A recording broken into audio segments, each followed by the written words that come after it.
और यहाँ बिहार का मैं एक स्पेसिफिक एक अलग मीनिंग है, और वो बिहार यानी बी से यहाँ बेनिफिशरीज हैं। एक लार्ज स्केल पर जो बेनिफिशरीज हैं ना, लाभार्थी हैं जो सरकार की योजनाओं से लाभान्वित हुए हैं, वो चाहे महिला मतदाता हों, चाहे वो बुजुर्ग हों, चाहे वो युवा हों, उन लाभार्थियों ने बड़ी संख्या में मुझे लगता है कि बाहर आकर के वोट किया है जी। दूसरा जो है यहाँ पर हम देखें आई, और यहाँ पर जो आई है वो आइडियोलॉजिकल है, और वो तो क्योंकि सभी पार्टियों के अपने अपनी आइडियोलॉजी है और उससे कनेक्टेड अपने अपने उनका वोट बैंक है, जिसको हम कैडर वोट बैंक कहते हैं, तो वो आइडियोलॉजिकल वोटिंग भी रहती ही है। और उसके अलावा जो है यहाँ पर एक फैक्टर जो है कहीं ना कहीं जो एनडीए के फेवर में मुझे थोड़ा सा एज देता हुआ दिखाई दे रहा है, वो हिंदुत्व का भी एक फैक्टर रहता है, और वो रहा होगा, ऐसा मेरा अपना आकलन है। और चौथा जो है वो यहाँ पर एडमिनिस्ट्रेशन है, और प्रशासन जो है वो बड़ी भूमिका निभाता है। और प्रशासन में हम जानते हैं बिहार के अंदर सुशासन वर्सेस कुशासन की बहस बहुत लंबी चली है कि कौन सी पार्टी, कौन सा गठबंधन है जो बेहतर प्रशासन दे सकता है। तो ये जो प्रशासन के लिए, प्रशासनिक सुधारों के लिए कहीं ना कहीं बिहारी मतदाता ने वोट दिया है, और अंतिम जो आर है बिहार का वो रिफॉर्म्स है। क्या बात है। और वो रिफॉर्म्स जो हैं वो अलग अलग क्षेत्रों में हमें दिखाई देते हैं, चाहे वो इंफ्रास्ट्रक्चर है, चाहे वो वहां पर जो महिलाओं को जोड़ने की भागीदारी की बात है, तो वो क्षेत्र में अलग अलग क्षेत्रों में जो रिफॉर्म्स जो सरकार ने चलाए हैं, मुझे लगता है कि उसने भी कहीं ना कहीं मतदाताओं को मतदान के लिए प्रेरित किया है। बिल्कुल, आपने कहा कि जो रिफॉर्म्स हैं इस बार, उसके चलते जो परफॉर्मेंस है इस बार बिहार के लोगों की, उन्होंने एक्चुअली बिहार के विकास के लिए एक कदम आगे बढ़ाया। जी बिल्कुल। देखिए, अर्थशास्त्र की दृष्टि से अगर हम देखें तो वास्तविक जो लाभार्थी हैं वो कौन होने चाहिए, जिनको उसकी सबसे अधिक आवश्यकता है, यदि उनको वो निःशुल्क सुविधा मिलती है तो वो वास्तविक लाभार्थी हैं। निश्चित रूप से देखिए, मुझे लगता है कि ये जो नई इबारत है वोटर टर्नआउट की, कि आपने एक रिकॉर्ड कायम किया, इसमें महिलाएं, जो पहले एक आपने देखा होगा कि एक समीकरण चलता था यहाँ पर, माई यानी मुस्लिम यादव समीकरण, बिल्कुल, लेकिन अब मुझे लगता है कि वो मुस्लिम यादव समीकरण नए रूप में बदल गया जी। और वो माई यानी एम फॉर महिलाएं हैं और वाई फॉर यूथ है। क्या बात है। तो यहाँ पर जो महिलाओं का जो प्रतिशत है और जो यूथ का जो प्रतिशत है, मुझे लगता है कि उसने ये सब किया है। और इसके दो कारण हैं। यूथ, जैसा कि आपने कहा, वो डेवलपमेंट से इफेक्ट है। Exactly. और आपने जैसा कहा कि जब वो बड़ा होता है और कुछ समझने लायक स्थिति में होता है, तब तक वो बिहार छोड़ देता है। तो जो प्रवासी, जो हम देखते हैं कि जो बिहारी मतदाता है, वो जब अलग अलग राज्यों में देखता है कि वहां विकास की क्या स्थिति है, और जब वो वापस लौटता है अपने बिहार में उसकी तुलना करता था, तो उसको लगता था कि हमारे बिहार में ये सब कुछ क्यों नहीं हो सकता। अब वो पिछले काफी समय से उसने महसूस करना ये शुरू किया कि वो जो विकास पूरे देश के अंदर चल रही है एक बयार, वो कहीं ना कहीं बिहार में भी उसकी हवा आनी शुरू हुई है, और वो बिहार में भी परिवर्तन उसको दिखना शुरू हुआ। जैसा कि अभी सचिन जी ने भी कहा कि वहां पर जो इंफ्रास्ट्रक्चरल डेवलपमेंट है, स्पेशली जो हाईवेज हैं, जिसके अलावा जो हमने जितना जो हवाई अड्डे हैं उनकी हमने बात की, तो ये सारी परिवर्तन हमें वहां इंडस्ट्री में, एग्रीकल्चर में अब दिखने शुरू हुए। एक वो दौर था 90 के दशक का या 80 के दशक का, जहां हमें लगता था कि बिहार जो है वो सबसे बीमारू राज्य में काउंट होता था, लेकिन अब हम उसको उस श्रेणी में नहीं रखते हैं। अब हम उसको एक उभरती हुई क्षमता के रूप में देखते हैं। तो मुझे लगता है कि इसका प्रभाव निश्चित रूप से जो यूथ है उस पर पड़ रहा है, और वो इसको एक्सेप्ट कर रहा है कि हम इसके थ्रू आगे बढ़ सकते हैं। बिल्कुल। और सबसे बड़ी बात है कि पुराने गड्ढे जो हैं धीरे धीरे भरे जा रहे हैं, और उस पर जो है इंफ्रास्ट्रक्चर की इबारतें जो हैं खड़ी हो रही हैं। क्या जो ये रिफ्लेक्ट हो रहे हैं रिजल्ट्स, वजह ये है कि कुछ राजनीतिक दल अभी भी पुराने पैटर्न पर काम कर रहे हैं, वही जात पात, वही ध्रुवीकरण की कोशिश, वो उसको नकारती हुई नजर आ रही है क्या बिहार की जनता, बिहार के मतदाता, जिस तरीके से रुझान आ रहे हैं? जी, आपका क्या कहना है? मुझे लगता है कि जो यहाँ पर, जैसा सचिन जी ने भी कहा, कि जो महिलाएं और यूथ हैं, वो जितना शक्तिशाली ये समीकरण बनेगा, जो पुराना जातिवादी समीकरण है वो धीरे धीरे उतना कमजोर होगा। और राजनीति में अगर हम देखें तो कभी ये कहा जाता था कि जाति वो है जो कभी नहीं जाती, क्या बात है। तो अब हमें लग रहा है कि वो कहीं ना कहीं उसकी विदाई जो है वो राजनीति से शुरू हुई है। मैं ये नहीं कह रहा कि वो पूरी तरह अप्रासंगिक हो गया है, पूरी तरह अप्रासंगिक होने में तो वर्षों लगेंगे उसको, क्योंकि भारत की जो एक संरचना है, सामाजिक संरचना, वो जाति आधारित संरचना लंबे समय से रही है। तो अगर हम उसको सोचें कि वह कुछ ही वर्षों में पूरी तरह समाप्त हो जाएगा, तो यह हमारी अपेक्षा कुछ ज्यादा होगी। लेकिन कहीं ना कहीं इस समीकरण ने वो नए संकेत और नई आशाएं दी हैं। और जहां तक एनडीए के लिए अभी आपने बताया कि एनडीए का जो उभार हमें दिख रहा है, वो कहीं ना कहीं जो पीछे अभी पोलस्टर्स ने जो अपने सब पोलिंग के दिए थे, कहीं ना कहीं प्री पोल सर्वे, और जो उसके परिणाम थे उनसे मेल खाता हुआ दिख रहा है। तो उसमें मुझे लगता है कि फिर से जो कारण है वो महिला है।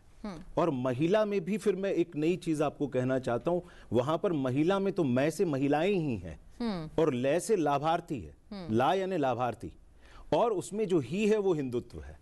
तो ये जो एक नया समीकरण बना है, मुझे लगता है कि ये एनडीए के उभार का एक विशेष कारण हो सकता है। मैं से महिलाएं, ही से हिंदुत्व और ला से लाभार्थी। महिला, हिंदुत्व, लाभार्थी। और हिंदुत्व में वो जातियां जो थी, जो जातिगत विखंडन था, वो जातिगत विखंडन नहीं बल्कि एक अम्ब्रेला के नीचे सभी जातियों के आने की जो शुरुआत हुई, अखंड बनाने की कोशिश। जी, मुझे लगता है कि वो एक बड़ा रोल प्ले कर बिल्कुल। कौशिक जी, मैं यहाँ एक चीज पूछना चाहूंगी। आपने कहा जाति कभी रही जाति, लेकिन अभी धीरे धीरे जा रही है। लेकिन इलेक्शन कमीशन की एक जो पहल थी, बिहार फर्स्ट, हम पहले कहते थे नेशन फर्स्ट। जब हम देश की बात करते हैं तो हमारे लिए देश सर्वोपरि है, बाकी सब कुछ पीछे। वैसे ही जब हम बिहार में इलेक्शंस की बात कर रहे हैं तो इलेक्शन कमीशन ने कहा बिहार फर्स्ट, जाति से ऊपर उठिए, दल से ऊपर उठिए, हर चीज से ऊपर उठिए, हर विचारधारा से ऊपर उठिए, सिर्फ विकास के बारे में सोचिए और बिहार के लिए आप वोटिंग कीजिए। ऐसे में जो आप देख रहे हैं, जो प्रतिशत जो बाहर आया है महिलाओं का, युवाओं का, कुल मिलाकर सभी बिहारियों का जिन्होंने बिहार के लिए वोट किया है, ये कितना इम्पैक्ट इसने डाला। और ये जो 3 लेयर सिक्योरिटी थी, इसने कितना लोगों में विश्वास उत्पन्न किया कि हाँ, अब हम जो वोट करेंगे वो हमारी वोट सच्ची है, पक्की है और बिहार के विकास की। जी, मुझे लगता है कि आपने बिल्कुल ठीक कहा ये। और जो बिहार के अंदर जो वोटिंग है, और उसमें भी आपने कुछ मुद्दे जब आप सचिन जी से बात कर रहे थे बताए थे, वो जो 4S है, चाहे वो उसमें सुरक्षा है, स्वास्थ्य है, शिक्षा है, और एक शब्द और संरचना। संरचना यानी सामाजिक और आर्थिक आधारित संरचना जो है, इस सब की बड़ी महत्वपूर्ण भूमिका है। मनोज जी ने भी कहा था कि शिक्षा पर काम होना जरूरी है। निश्चित रूप से मैं उसमें एक शब्द ऐड करना चाहता हूं, स्किल डेवलपमेंट। बिहार का युवा अन्य राज्यों में जाकर के वहां मुख्य भूमिका निभा रहा है।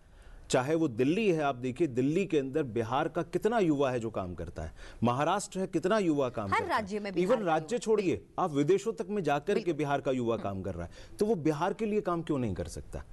यदि बिहार में उसको वो सभी सुविधाएं मिलेंगी, यदि शिक्षा वहां बेहतर होती है, यदि स्वास्थ्य वहां बेहतर होता है, यदि स्किल डेवलपमेंट वहां बेहतर होता है, तो वो बिहार का युवा जो बाकी राज्यों या दुनिया को जाकर के काम करके दे सकता है, तो वो बिहार को क्यों नहीं दे सकता? ये बात मुझे लगता है कि बिहार के मतदाताओं को समझ में आ रही है कि कौन सी सरकार, कौन सी पार्टी, क्या हमें है कि जो बिहार को उस मार्ग पर विकास के आगे बढ़ा सकता है, हमें उसमें योगदान देकर वापस बिहार की लौटना चाहिए। और अभी जैसा आपने कहा बिहार फर्स्ट, मुझे लगता है अभी बिहार फर्स्ट शुरू हुआ है और ये बिहार से आगे जाकर के भारत फर्स्ट तक जाएगा। जी हाँ। प्रशांत किशोर ने एक्चुअली जब चुनाव लड़ना शुरू किया, हम सब जानते हैं कि प्रशांत किशोर किसी समय के अंदर स्वयं प्रधानमंत्री जी का चुनाव भी देख रहे थे। शुरुआत उनकी वहीं से होती है। तो चुनावी समझ नीतीश जी का भी, हाँ, बाद में नीतीश जी का भी। तो चुनावी समझ उनकी नहीं है ऐसा नहीं है, और उन्होंने एक बड़े अच्छे तरीके से चुनाव प्रचार अपना आरंभ किया था। और कहीं कहीं लोगों को ये लगने लगा था, जैसा मनोज जी ने कहा, कि ये कहीं दिल्ली में जो केजरीवाल थे वो वापस बिहार में प्रशांत जी दिल्ली के केजरीवाल तो नहीं बनने जा रहे। और वो एक बड़े स्तर पर लगा कि चुनाव जो है वो प्रशांत किशोर वर्सेस एनडीए होने जा रहा है। लेकिन फिर तेजस्वी यादव ने अपने कहीं ना कहीं महागठबंधन को उस पर काम करना शुरू किया, और फिर लगा कि हाँ नहीं, अब वो चुनाव में आ गए हैं। लेकिन अंत होते होते हमने सबने देखा कि वो जो झुकाव था प्रशांत किशोर से, जो ट्रेन शुरू हुई थी वो घूम करके एनडीए के स्टेशन पर पहुंच रही है। तो मुझे लगता है कि वो जो सारी चीजें उन्होंने शुरू की, जहां उन्होंने ये अनाउंस किया कि मैं चुनाव नहीं लड़ूंगा, पहला जो एक मुझे लगता है कि सेटबैक जो उनकी पार्टी जन स्वराज को गया, वो वहां से गया कि प्रशांत किशोर स्वयं पीछे हट रहे हैं। और उसके बाद जो है वो चुनाव कैंपेन उनका जिस तरह से नीचे जाता चला गया, कहां वो लग रहा था एक बड़ी पार्टी के रूप में अपना स्थान बनाएंगे, और कहां ये अब लगने लगा, और जितना सब पोलस्टर्स ने कहा भी कि 2 से 4 सीटें भी अगर वो ले लेते हैं तो ये भी एक बड़ी उपलब्धि होगी। भविष्य के लिए हो सकता है कि 2030 के चुनाव में वो एक अच्छे प्रतिशत में पहुंचे, लेकिन वो इस पर निर्भर करेगा कि अगले 5 साल ये पार्टी कितना सक्रिय रूप से क्षेत्र में जमीन पर काम करे। लेकिन कौन जिएगा तेरी जुल्फ के सर होने तक? बिहार में क्या बदलाव देखते हैं? देखिए, मुझे लगता है कि विकास ही विक्ट्री का आधार बनेगा। 5 साल में अगर हम बात करें, अगले जो दबाव की बात की थी, वो निश्चित रूप से एनडीए की सरकार अच्छे बहुमत के साथ आती दिख रही है। इसके बावजूद भी हम ये नहीं कह सकते हैं कि उन पर विकासात्मक कार्यों का दबाव नहीं रहेगा। जैसा कि सचिन जी ने भी कहा कि चाहे 2 से 4 सीटें वहां पर प्रशांत किशोर की आए, तो वो भी वहीं पर कहीं ना कहीं वो जो एक विकास के ऊपर लोगों को मतदान करने के लिए प्रेरित करना है, वो उसमें कहीं ना कहीं भूमिका उनकी कुछ रही है कि वो उस चुनाव को राजनीतिक समीकरणों से थोड़ा हटा करके और विकास के स्तर पर लेकर के आए, कि लोगों ने सोचना शुरू किया कि विकास बेहतर बिहार को कौन दे सकता है। और जब उन्होंने इस तरह से सोचा तो उन्हें यह भी लगा, जैसा सचिन जी ने कहा, कि अभी प्रशांत किशोर की जो पार्टी है वो उस स्थिति में नहीं है कि वो कुछ एक अच्छी स्थिति में अगर वो वोट लेकर के आए तो भी सरकार बनाने की कहीं कोई बात आएगी। तो उन्हें लगा कि बेहतर जो शासन है कहीं ना कहीं उन्हें वह एनडीए के माध्यम से मिल सकता है। और डबल इंजन की हमने बात की तो जनता का जो भरोसा हमें दिखता है वो कहीं ना कहीं नीतीश और मोदी, यानी राज्य और राष्ट्रीय स्तर दोनों का जो एक उस पर उनका बनता हुआ दिखता है। और अगर इस तरह से अच्छे बहुमत के साथ सरकार आती है तो हमें लगता है कि भविष्य में विकास के कार्यों को और गति मिलने की संभावना है। मनोज महेश जी, क्या उसका असर नजर आ रहा है? जी बिल्कुल, निश्चित रूप से असर नजर आ रहा है। और मुझे लगता है कि बिहार की राजनीति में नीतीश कुमार जी कल भी प्रासंगिक थे और आज भी प्रासंगिक हैं। और ये उन्होंने अपने इस चुनाव से भी सिद्ध किया है कि कहीं ना कहीं बिहार जो है वो अभी भी नीतीश कुमार पर पूरा विश्वास कर रहा है। लेकिन वो अगर विक्रम वेताल वाली कहानी भी यहाँ पर लागू होती है जैसा कि मनोज जी कह रहे थे, तो उसमें भी बिहार की जनता का लाभ ही है। बिल्कुल लाभ है, क्योंकि चेक तो होना चाहिए कुछ। बिल्कुल, चेक एंड कंट्रोल होना जरूरी है। और इसलिए विपक्ष जितना अच्छा होगा, जितना विचारशील होगा, क्योंकि अब ये बात नहीं चल सकती कि आप ये मान लें कि अगर किसी पार्टी ने 5 साल 10 साल शासन कर लिया है तो आप एंटी इनकम्बेंसी के भरोसे चुनाव जीत लेंगे। अब ऐसा नहीं है। ये चुनाव इस बात को भी सिद्ध करता है कि विपक्ष को वास्तविक मुद्दों को लगातार उठाते रहना होगा, तभी आप अपनी स्थिति बेहतर बना सकते हैं। एंटी इनकम्बेंसी के भरोसे आप सोचेंगे कि फिर आप सत्ता में आ ही जाएंगे, ऐसा नहीं है। जी हाँ, वैसे एंटी इनकम्बेंसी की बात ज्यादा चलती है, लेकिन प्रो इनकम्बेंसी भी होती है। वो जो है लगातार जो है बिहार में दिखाई दे नजर आ रही है, पिछले चुनाव में भी और इस चुनाव में लगता है कि वो उसका विस्तार हो जाएगा। अच्छा कौशिक साहब, एक सवाल यहाँ पे ये भी आता है, आप दोनों से ही मेरा सवाल है।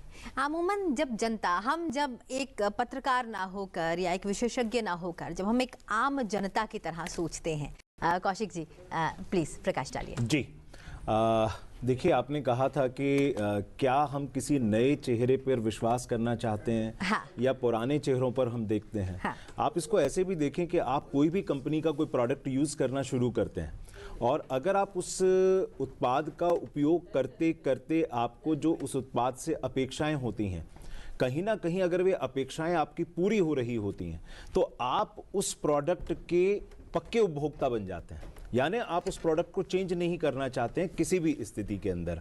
लेकिन यदि आप उस प्रोडक्ट से ऊब जाते हैं और आपकी अपेक्षाएं पूरी नहीं होती हैं, तब आप विकल्पों की तलाश में निकलते हैं। यही बात यहां राजनीति में भी लागू होती है कि यदि आपने किसी नेता या नेतृत्व पर विश्वास करके उसको कहीं ना कहीं अपना प्रतिनिधित्व करने का अवसर दिया है और आपको लगता है कि वह आपका प्रतिनिधित्व बेहतर ढंग से कर रहा है और उन मुद्दों पर उस प्रकार से काम कर रहा है जो आपकी अपेक्षा थी, तो आपका विश्वास उस पर और मजबूत हो जाता है। और वह विश्वास जो है नीतीश कुमार जी ने बिहार के अंदर बिहारी मतदाताओं का हासिल किया है, और उसमें विशेष रूप से महिलाएं हैं। जैसा कि शराबबंदी उन्होंने की, तो कहीं ना कहीं बिहार में लोग इस बात से परेशान थे, दुखी थे, विशेष रूप से जो महिला मतदाता थी, कि इस विषय पर कोई काम करने वाला नहीं है।